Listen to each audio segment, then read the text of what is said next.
construction of the school itself is based on a lot of cultural components.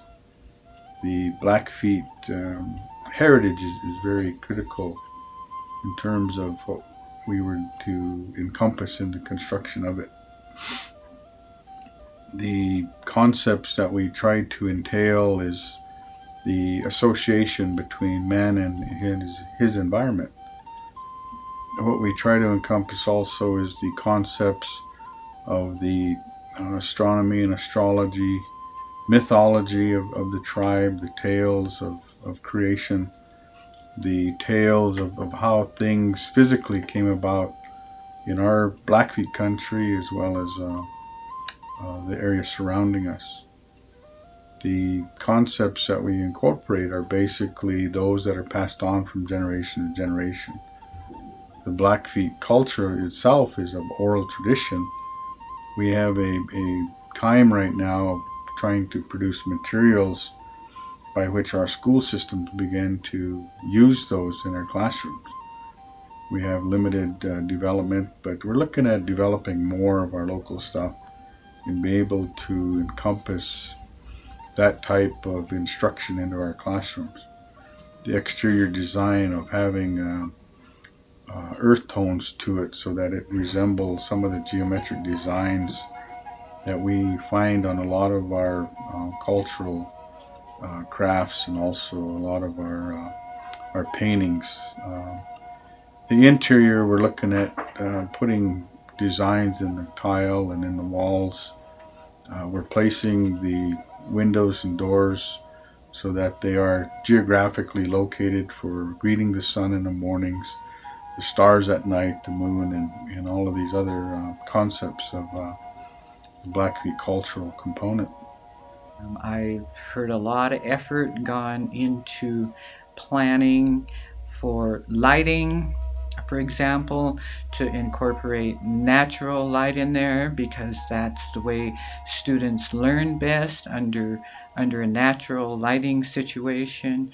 I think a great deal of effort has been gone into looking at those kinds of things too. We traditionally in public school education have taken a totally different culture, a totally different, even as far as building design. Most of our schools, not just Browning schools, but all American schools are the old industrial kids in rows, in little boxes, each in their own little box kind of design, all looking at each other's backs.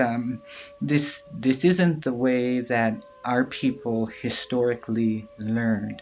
It isn't the way that traditions and customs and education was passed down generation from generation. It's not conducive to the way we teach and learn. I think what we're looking at in terms of world-class design and productivity of the new school is to enhance that academic awareness of our students.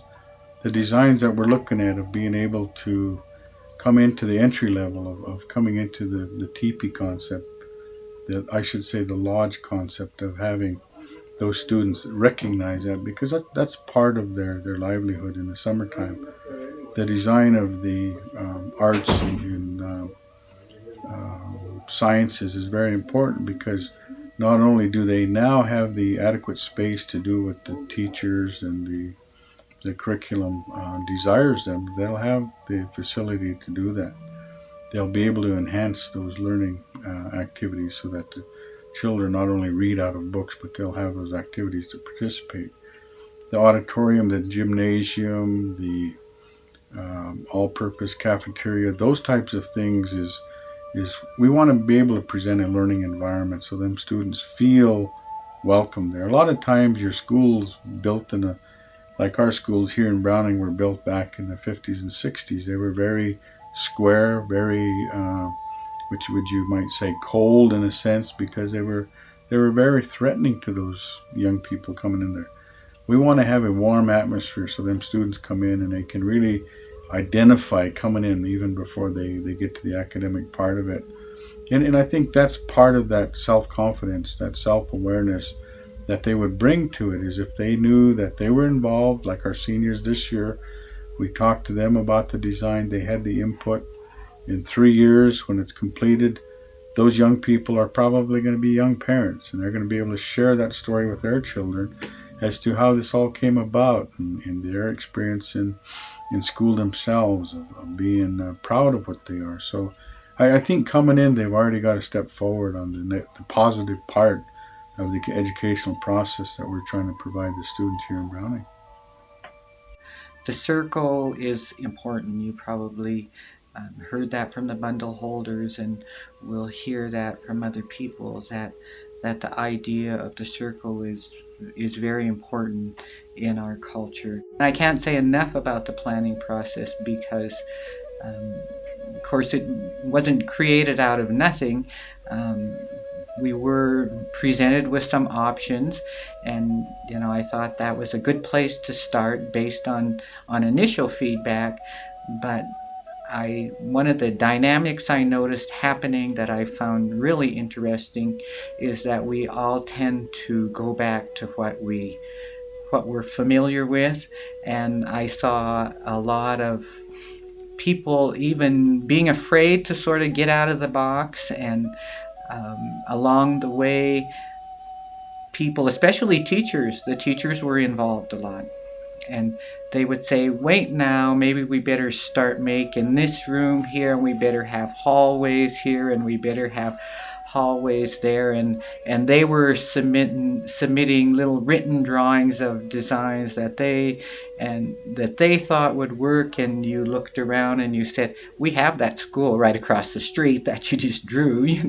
So people, it was, I think, a good process for everybody involved, just to get them to think about thinking differently about how education takes place. It doesn't have to always be the same. At some point, you can change the learning environment. It's okay to do that. That was difficult for people.